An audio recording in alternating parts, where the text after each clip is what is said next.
नमस्कार साथियों, career point DLN के यूट्यूब चैनल पे आप सभी का स्वागत है। जैसा कि आज की जो हमारी क्लास है साथियों, आपको पता होना चाहिए कि आज हम पॉलिटिकल साइंस के जो भी महत्वपूर्ण शब्दावलियां हैं, जिसमें आपको देखेंगे कि अक्सर जब भी आप इन कॉन्सेप्ट को पढ़ते हैं तो कहीं ना कहीं इनके कुछ ऐसे प्रमुख शब्द होते हैं जो आपको समझने में काफ़ी कठिन होते हैं। तो हमने आज के वीडियो में ये प्रयास किया है कि संविधान के जितने भी महत्वपूर्ण शब्दावलियाँ हैं उनको आपको सरल शब्दों में समझाने का प्रयास करें, क्योंकि इन शब्दों से आप देखें कि अक्सर पॉलिटिकल साइंस में क्वेश्चन बनते ही हैं। ठीक है, तो जितने भी नए साथी आज हमारे इस चैनल से जुड़ रहे हैं, सबसे पहले वो हमारे चैनल को सब्सक्राइब कर दें और आज के वीडियो को, जो कि बहुत ही महत्वपूर्ण वीडियो है, शुरू से लेकर अंत तक बने रहें। और इनके अलावा भी अगर कोई आपको लगता है कि शब्दावलियाँ छूटी हैं तो आप कमेंट सेक्शन में उन्हें ज़रूर पूछ सकते हैं, या फिर वीडियो के साथ जब भी आप देख रहे हैं तो जो भी आपको डाउट लगे आप क्वेश्चन ज़रूर पूछ लें। हम पूरा प्रयास करेंगे कि अगले वीडियो में उसके भी सॉल्यूशन को आपको दे सकें। ठीक है, तो देखिए आज का जो पहला हमने इस पे पॉइंट उठाया है उसे आप देखें। इलेक्ट्रॉनिक वोटिंग मशीन का इस्तेमाल करने वाला पहला राज्य कौन था? ठीक है, इलेक्ट्रॉनिक वोटिंग मशीन का इस्तेमाल करने वाला पहला राज्य कौन था? तो इसका आंसर आप देखेंगे वो है केरल, क्योंकि केरल का जो विधानसभा का उपचुनाव अप्रैल 1982 ईस्वी में हुआ था, वहीं पे भारत में सबसे पहली बार इलेक्ट्रॉनिक यानी ईवीएम मशीन का प्रयोग किया गया था। बढ़ते हैं अपने नेक्स्ट पॉइंट की तरफ। देखें, एक क्वेश्चन इसमें यह भी है कि वोटिंग मशीन से पूरा चुनाव कराने वाला पहला राज्य कौन था? देखिए, पहला जो क्वेश्चन था वो था कि इस्तेमाल करने वाला पहला राज्य, तो वो है केरल, लेकिन वोटिंग मशीन से पूरा चुनाव कराने वाला जो पहला राज्य है वो है आपका गोवा। ठीक है, अब बढ़ते अपने कुछ प्रमुख शब्दावलियों की तरफ। क्वेश्चन है आपसे कि तारांकित प्रश्न क्या है, स्टार्ड क्वेश्चन किसे कहा जाता है?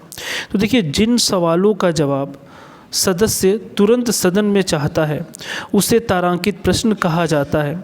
आमतौर पे आप देखेंगे जब भी संसद की कार्यवाही चल रही होती है तो उस दौरान कोई भी सदस्य किसी भी मंत्री से अगर कोई सवाल जिसका जवाब वो मौखिक रूप से चाहता है तो उन प्रश्नों को तारांकित प्रश्न कहा जाता है।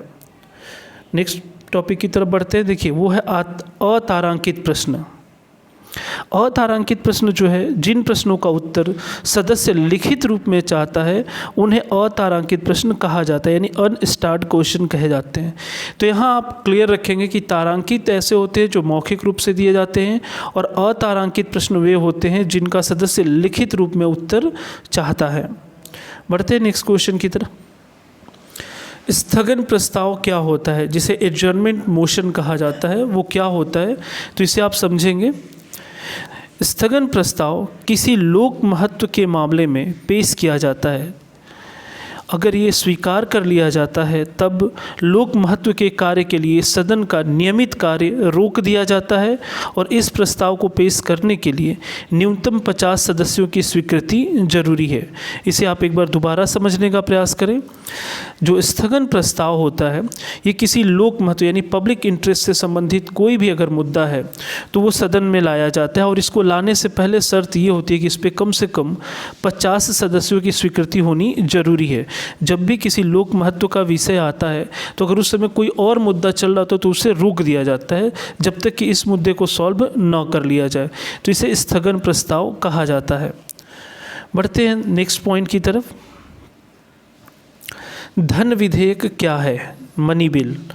देखिए, संसद में राजस्व एकत्रित करने का या अन्य प्रकार के धन संबंधी विधेयक को धन विधेयक कहा जाता है। धन विधेयक केवल लोकसभा में ही पेश किया जाता है तथा धन विधेयक को पुनर्विचार करने के लिए राष्ट्रपति लौटा नहीं सकता है। आप इसके कुछ की पॉइंट्स को समझेंगे। एक होता है धन विधेयक और एक होता है वित्त विधेयक।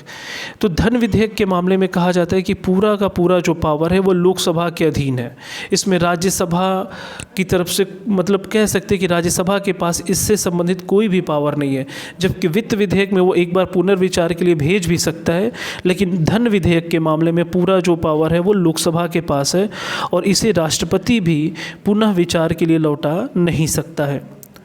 बढ़ते हैं नेक्स्ट क्वेश्चन की तरफ। क्वेश्चन है विनियोग विधेयक या एप्रोप्रिएशन बिल क्या है? देखिए, विनियोग विधेयक जो है वो है भारत सरकार की संचित निधि जिसे कंसोलिडेटेड फंड कहा जाता है प्रभारित व्यय की पूर्ति के लिए धन तथा सरकार के खर्च के लिए अनुदान की मांग शामिल होती है। भारत में संचित निधि में से कोई भी धन विधेयक विनियोग विधेयक के अधीन ही निकाला जाता है। इसे आप ऐसे समझेंगे कि जब भी भारत सरकार को अगर संचित निधि, जो कि भारत सरकार का मुख्य खजाना माना जाता है, उससे अगर कोई भी धन निकालना है तो उस धन को निकालने के लिए उसे पहले विनियोग विधेयक लाना पड़ता है, और इस विनियोग विधेयक के माध्यम से ही संचित निधि से कोई भी धन बाहर निकाला जा सकता है। ठीक है, बढ़ते हैं नेक्स्ट क्वेश्चन की तरफ। क्वेश्चन आवर या फिर प्रश्नकाल किसे कहते हैं? जब संसद की कार्यवाही शुरू होती है तो उसके शुरू के जो पहला घंटा होता है सामान्यतः उसे प्रश्नकाल कहा जाता है। आप ध्यान देंगे, क्वेश्चन आवर जो होता है वो संसद की कार्यवाही का पहला घंटा होता है जिस पे प्रश्न पूछे जाते हैं, तो उसे हम प्रश्नकाल कहते हैं। एक होता है शून्यकाल, 0 आवर। आप इसे ध्यान रखेंगे, जो शून्यकाल है ये पूरी तरीके से भारत की देन है, यानी हमारे संसद से ही इसका निर्माण हुआ है शून्यकाल शब्द का। शून्यकाल किसे कहते हैं तो उसे आप समझेंगे, संसद के दोनों सदनों में प्रश्नकाल के ठीक बाद के समय को शून्यकाल कहा जाता है। शून्यकाल का लोकसभा या राज्यसभा की प्रक्रिया तथा संचालन नियम में कोई उल्लेख नहीं है। देखिए, जो शून्यकाल शब्द है इसका हमारे लोकसभा और राज्यसभा के संचालन में तो कहीं उल्लेख नहीं है, लेकिन ध्यान ये देंगे कि संसद का जो पहला घंटा होता है वो प्रश्नकाल कहलाता है और जो दूसरा घंटा होता है उसे शून्यकाल कहा जाता है। आमतौर पर इसे दोपहर के 12 बजे के समय को शून्यकाल कहा जाता है। बढ़ते अपने नेक्स्ट क्वेश्चन की तरफ। सदन का स्थगन यानी एडजर्नमेंट ऑफ द हाउस क्या होता है? स्थगन द्वारा सदन के कामकाज को विनिर्दिष्ट समय यानी स्पेसिफिक टाइम के लिए स्थगित कर दिया जाता है, उसे सदन का स्थगन कहा जाता है। आप इसे ऐसे समझेंगे कि जब भी सदन की कार्यवाही चल रही होती है तो उसे पर्टिकुलर अगर वहाँ कुछ बहस या कोई ऐसा मुद्दा आ जाता है जिससे लगे कि सदन की कार्यवाही चलनी मुश्किल है, तो उस समय सदन का जो भी सभापति या फिर लोग जो भी अध्यक्ष होता है वो सदन के कामकाज को कुछ स्पेसिफिक टाइम के लिए रोक सकता है, इसे स्थगन कहा जाता है। फिर अगला क्वेश्चन है, अनुपूरक प्रश्न क्या है? सप्लीमेंट्री क्वेश्चन क्या होते हैं? तो इसका आप जवाब देखेंगे, सदन में किसी सदस्य द्वारा अध्यक्ष की अनुमति से किसी विषय पर दिए गए जवाब का स्पष्टीकरण अनुपूरक प्रश्न है। यानी कि अगर सदन में कोई भी सदस्य अगर किसी भी प्रश्न का जवाब दे रहा है तो उसके साथ जो उसकी स्पष्टीकरण होती है उसे हम अनुपूरक प्रश्न कह सकते हैं। यानी मान लीजिए मैं आपको कोई आंसर कर रहा हूँ और आप मेरे जवाब से सहमत नहीं हैं, तो उसके बदले में आप और कोई क्वेश्चन करके आप स्पष्टीकरण मांग सकते हैं। इसे ही सप्लीमेंट्री क्वेश्चन या अनुपूरक प्रश्न कहते हैं। ठीक है, उसके बाद बढ़ते अगले क्वेश्चन की तरफ। विघटन या डिसोल्यूशन किसे कहते हैं? केवल लोकसभा का ही विघटन हो सकता है, इससे लोकसभा भंग हो जाती है, इसे ही डिसॉल्व पार्लियामेंट कहा जाता है। यहाँ ध्यान देंगे आप कि संसद के मुख्यतः 2 सदन हैं, लोकसभा और राज्यसभा। लोकसभा का तो विघटन प्रति 5 साल के बाद होता है, लेकिन जो राज्यसभा है उसका कभी भी विघटन नहीं होता। आप ध्यान रखेंगे, उसके सदस्य रिटायर करते हैं लेकिन सदन का विघटन कभी नहीं होता। तो इसीलिए कहा जाता है राज्यसभा कभी भंग नहीं होती, लेकिन लोकसभा का विघटन जरूर होता है। नेक्स्ट क्वेश्चन है कि उच्च न्यायालयों के न्यायाधीशों को किसके समक्ष शपथ लेना पड़ता है? जो हाई कोर्ट के जज होते हैं वो किसके समक्ष शपथ लेते हैं? तो उसका आंसर है राज्यपाल। जो गवर्नर स्टेट का जो राज्यपाल होता है वही उच्च न्यायालय के न्यायाधीश को शपथ दिलाता है। फिर नेक्स्ट क्वेश्चन है, उच्च न्यायालय के मुख्य न्यायाधीश की नियुक्ति कौन करता है? उच्च न्यायालय के मुख्य न्यायाधीश की नियुक्ति कौन करता है? तो देखेंगे इस क्वेश्चन का आंसर, सुप्रीम कोर्ट के मुख्य न्यायाधीश तथा उस राज्य के राज्यपाल से परामर्श लेकर भारत का राष्ट्रपति ही इसकी नियुक्ति करता है। तो आप ध्यान रखेंगे कि जो भी स्टेट में, राज्य में जो हाई कोर्ट होती है उसके जितने भी जो भी उसका मुख्य न्यायाधीश होता है उसकी नियुक्ति उस राज्य के राज्यपाल से तथा सर्वोच्च न्यायालय के जो मुख्य न्यायाधीश है उनकी सलाह से राष्ट्रपति के द्वारा ही की जाती है। यानी अगर पेपर में आपसे क्वेश्चन पूछे कि किसी भी न्यायाधीश की नियुक्ति किसके द्वारा होती है, तो वो तो राष्ट्रपति के द्वारा ही होती है। लेकिन हाँ, ये जरूर है कि उच्च न्यायालय के न्यायाधीशों की नियुक्ति के समय सुप्रीम कोर्ट के जज और उस राज्य के राज्यपाल से सलाह मशविरा जरूर किया जाता है। बढ़ते हैं नेक्स्ट क्वेश्चन की तरफ। हाई कोर्ट के उच्च न्यायाधीशों की नियुक्ति कौन करता है? हाई कोर्ट के उच्च न्यायाधीशों की नियुक्ति कौन करता है? तो इसका भी जवाब यही है कि संबंधित राज्य के मुख्य न्यायाधीश की सलाह लेकर इसकी नियुक्ति राष्ट्रपति करता है। तो आप इसमें ध्यान रखेंगे, किसी भी न्यायाधीश की नियुक्ति में राज्यपाल मुख्य भूमिका में नहीं होता। वो हमेशा एक सलाह भले दे सकता है, लेकिन उसकी नियुक्ति हमेशा राष्ट्रपति के द्वारा ही की जाती है। फिर उच्च न्यायालय यानी हाई कोर्ट के न्यायाधीशों की रिटायरमेंट की अधिकतम आयु सीमा कितनी है? उच्च न्यायालय के न्यायाधीशों के रिटायरमेंट की अधिकतम आयु सीमा कितनी है? तो वो है, आप देखेंगे 65 वर्ष। इसे कहा जाता है 65 वर्ष या फिर 5 वर्ष। इन दोनों में से जो भी पहले होता है उसमें उच्च न्यायालय का न्यायाधीश रिटायर हो सकता है। लेकिन ये भी नियम है कि अगर हाई कोर्ट का कोई जज रिटायर यहाँ से करता है और उसकी उम्र अगर अभी 65 नहीं हुई है, तो सुप्रीम कोर्ट में न्यायाधीश बन सकता है। ठीक है, इसके बाद जो नेक्स्ट क्वेश्चन है वो देखें। कदाचार और असक्षमता के आधार पर हाई कोर्ट के किसी जज को हटाने की प्रक्रिया क्या है? या फिर कदाचार यानी मिसकंडक्ट एंड डिसेबिलिटी के आधार पे हाई कोर्ट के किसी जज को जो हटाने की प्रक्रिया है वो किस नाम से जानी जाती है? तो इसका आंसर है महाभियोग की प्रक्रिया। इसे इम्पीचमेंट प्रोसेस कहते हैं। आप ध्यान रखेंगे, न्यायाधीशों के मामले में ही जो उन्हें हटाने की प्रक्रिया है वो कदाचार और अक्षमता के आधार पर ही किया जा सकता है, और वो जो पूरी प्रक्रिया है उसे हम महाभियोग की प्रक्रिया कहते हैं। ठीक है, फिर क्वेश्चन है अविश्वास प्रस्ताव यानी नो कॉन्फिडेंस मोशन क्या है? अविश्वास प्रस्ताव क्या है? देखिए इस क्वेश्चन का आंसर, यह प्रस्ताव लोकसभा या विधानसभा में विपक्षी दलों द्वारा लाया जाता है। दरअसल यह प्रस्ताव सत्तारूढ़ पार्टी यानी रूलिंग पार्टी या गठबंधन जो अलायंस के बहुमत की परीक्षा होती है। अगर ये प्रस्ताव पारित हो जाता है तो मंत्रिपरिषद यानी काउंसिल ऑफ मिनिस्टर्स को इस्तीफ़ा देना पड़ता है, अर्थात उसकी सरकार गिर जाती है, जिसे आप गवर्नमेंट कोलैप्स भी कहते हैं। अब यहाँ इसे एक बार आप फिर से ध्यान से देखेंगे, जो अविश्वास प्रस्ताव है ये हमेशा केंद्र में जो रूलिंग पार्टी होती है उसके खिलाफ या फिर स्टेट में जो रूलिंग पार्टी होती है उसके खिलाफ विपक्ष पार्टी के द्वारा लाया जाता है यह प्रस्ताव। इस प्रस्ताव में जो वोटिंग होती है, अगर कॉन्फिडेंस वोट अगर सरकार के पास नहीं हुआ तो फिर यानी उसमें अविश्वास लोगों का ज़्यादा दिखाई दिया तो फिर यहाँ पे सरकार को इस्तीफ़ा देना पड़ता है। ठीक है, बढ़ते हैं अपने नेक्स्ट क्वेश्चन की तरफ। पदेन या फिर एक्स ऑफिसियो क्या है? आप अक्सर सुनते होंगे क्वेश्चन में कि ये पदेन सभापति हैं या पदेन अध्यक्ष हैं। तो पदेन से अर्थ होता है पद को धारण करने के कारण, यानी जो भी व्यक्ति उस पद पे बैठा होता है उसे पदेन कहा जाता है, यानी पद धारण करने के कारण ही उसे पदेन कहा जाता है। नेक्स्ट क्वेश्चन है निषेधाधिकार का अर्थ क्या है, यानी वीटो पावर किसे कहा जाता है? आप देखेंगे ये सारे ही शब्दावलियाँ बहुत ही महत्वपूर्ण हैं। अक्सर आपको परीक्षाओं में इन शब्दों से सामना होगा, लेकिन अगर इसके अर्थ आपको क्लियर है तो फिर आप क्वेश्चन अपने ज़रूर सही कर सकते हैं। देखिए निषेधाधिकार से क्या अर्थ है? मुख्य कार्यपालिका द्वारा सोच विचार के बाद किसी विधायी अधिनियम पर अपनी अस्वीकृति ऐसा करने से अधिनियम कानून का रूप नहीं ले पाता।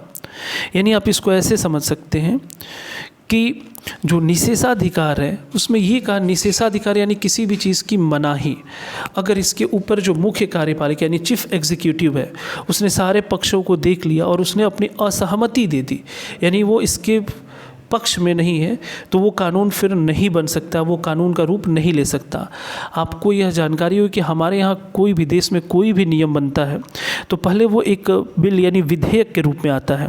लेकिन बाद में अगर उसके ऊपर जब नियम बन जाते तब वो एक्ट बनता है। लेकिन एक्ट बनने के लिए सबकी सहमति होनी ज़रूरी है।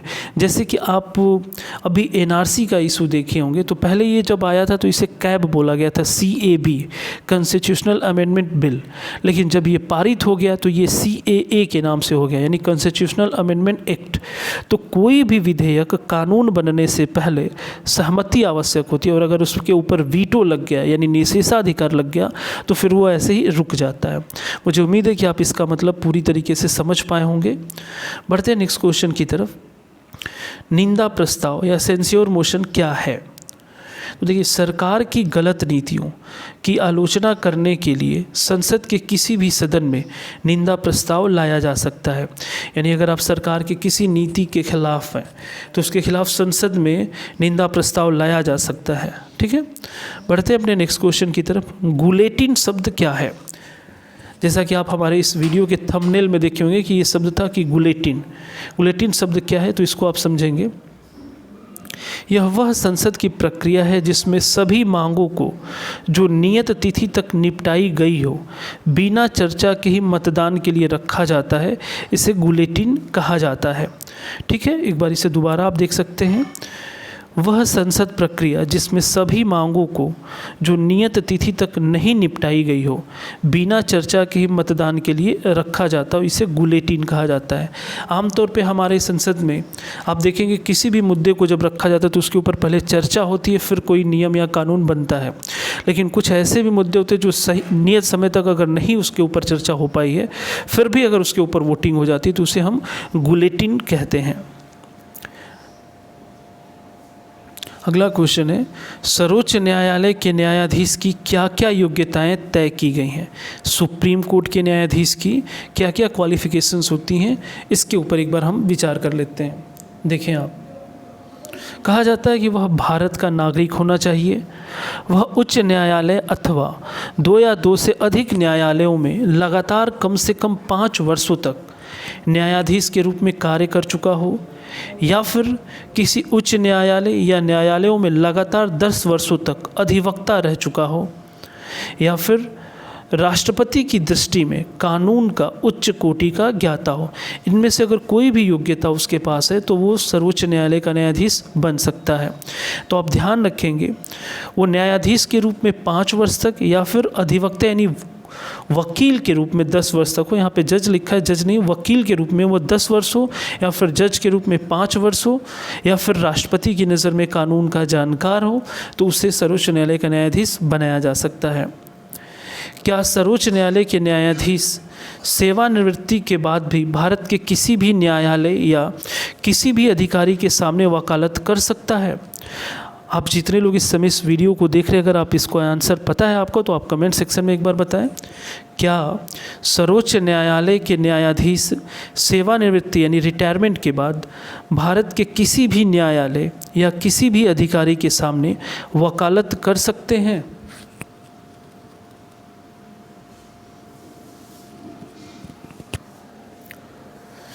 देखिए, इस क्वेश्चन का जो आंसर है वह है नहीं।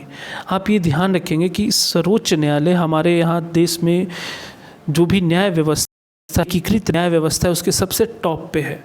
और अगर आप यहाँ से रिटायर करते हैं तो हमारे यहाँ एक हायरार्की सेट की गई कि अगर आप एक ऊंचे पद पे चले जाते हैं तो फिर आप उससे नीचे की तरफ नहीं आ सकते। जैसे अगर कोई व्यक्ति राष्ट्रपति बन चुका है तो वैसा नहीं कि उसके बाद फिर वो किसी नीचे पोस्ट पे आए। तो इसीलिए सर्वोच्च न्यायालय का जो भी न्यायाधीश रिटायर होता है फिर वो किसी के सामने वकालत नहीं कर सकता। ये ध्यान रखेंगे। हाँ, एक पॉइंट आप यहाँ ध्यान रखेंगे कि जो भी सुप्रीम कोर्ट का रिटायर जज होता है वो राष्ट्रीय मानवाधिकार आयोग का अध्यक्ष हो सकता है। बस एक ही क्राइटेरिया है जहाँ पे वो अध्यक्ष बन सकता है, क्योंकि हमेशा रिटायर्ड CJI ही NRC जो NHRC national human rights commission है उसका अध्यक्ष बन सकता है। बढ़ते अपने नेक्स्ट क्वेश्चन की तरफ। क्या मुख्य न्यायाधीश दिल्ली के अलावा किसी दूसरे अन्य स्थान पर सर्वोच्च न्यायालय की बैठकें बुला सकता है? क्वेश्चन को ध्यान से समझेंगे और अपना आंसर देंगे। क्या चीफ जस्टिस जो मुख्य न्यायाधीश है वो दिल्ली के अलावा दूसरे किसी अन्य स्थान पर भी सर्वोच्च न्यायालय की बैठक बुला सकता है, हाँ या नहीं? आप जवाब दे सकते हैं।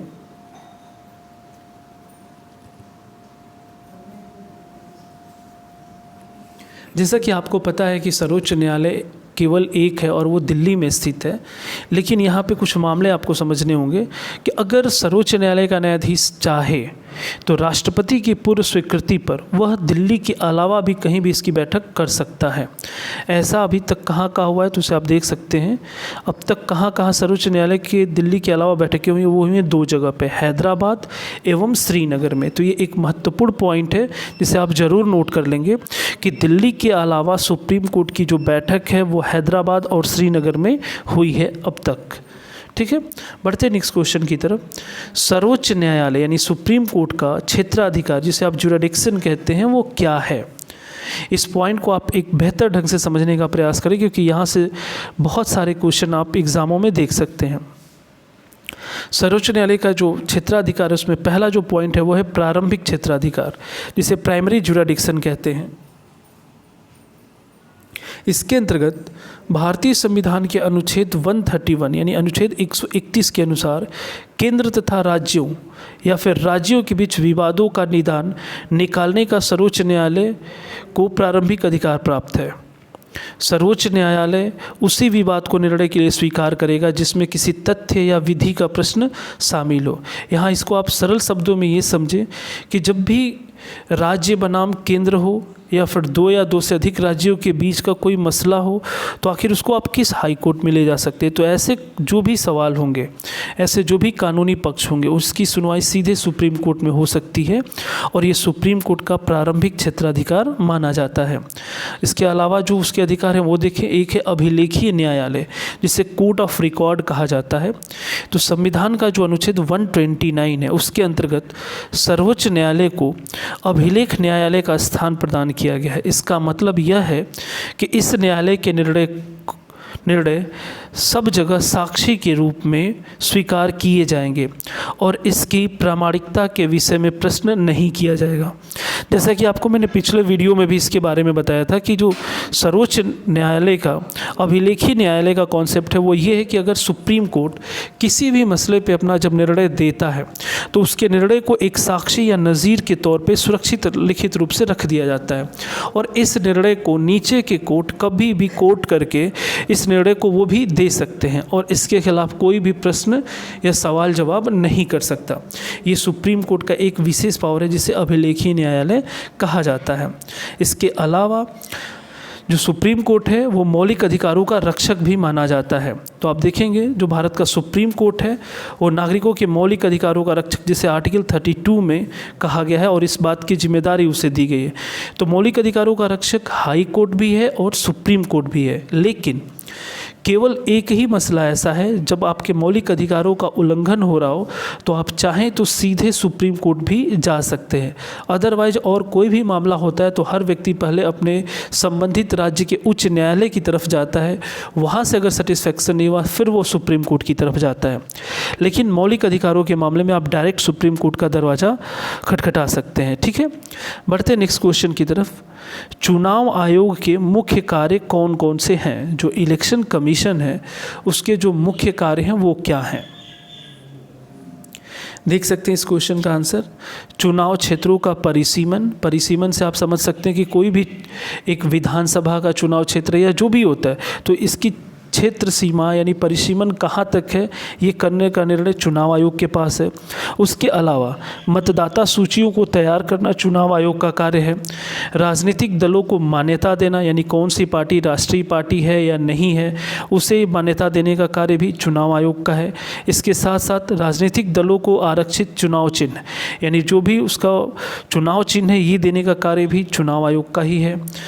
इसके साथ साथ देश में चुनाव करवाना, राजनीतिक दलों के लिए कोड ऑफ कंडक्ट यानी आचार संहिता तैयार कराना, किसी भी पार्टी के लिए राष्ट्रीय दल का दर्जा हासिल करना, ये सब जितने भी आंकड़े हैं आप देखेंगे ये सारे चुनाव आयोग के कार्य हैं। यहाँ पे एक अगला जो हमारा मुख्य क्वेश्चन है वो ये कि अगर किसी भी पार्टी जो भी नई पार्टी है अगर उसे मान लीजिए चुनाव आयोग ने उसे कोई चुनाव चिन्ह दे दिया, चुनाव लड़ने को भी कह दिया, लेकिन किसी भी पार्टी को राष्ट्रीय दल का दर्जा हासिल करने के लिए क्या क्या आवश्यक शर्तें होनी चाहिए? क्योंकि आपको भी पता है कि भारत में बहुत बहुदलीय प्रणाली है, यहाँ बहुत सारी पार्टियाँ हैं, लेकिन सभी पार्टियों को राष्ट्रीय दर्जा नहीं मिला हुआ है। राष्ट्रीय दर्जा मिलने के लिए क्या क्राइटेरिया, उसे आप देख सकते हैं। लोकसभा या विधानसभा चुनाव में किन्हीं 4 अथवा अधिक राज्यों में कुल डाले गए वैध मतों का 6% हासिल करना आवश्यक होगा। ध्यान रखेंगे, लोकसभा का चुनाव हो या फिर संबंधित राज्य के विधानसभा का चुनाव हो, में किन्हीं 4 अथवा अधिक राज्यों में जितने भी वैलिड वोट डाले गए हैं उसका 6% मत हासिल करना आवश्यक होता है। इसके अलावा किसी एक राज्य अथवा राज्यों से विधानसभा के कम से कम 4 सीटें जीतनी होंगी, अथवा लोकसभा में 2% सीटें हो और ये कम से कम 3 राज्यों में प्राप्त की गई हो, तभी उसे आप देखेंगे कि राष्ट्रीय दल का या राष्ट्रीय राजनीतिक दल का उसे मान्यता मिल सकता है।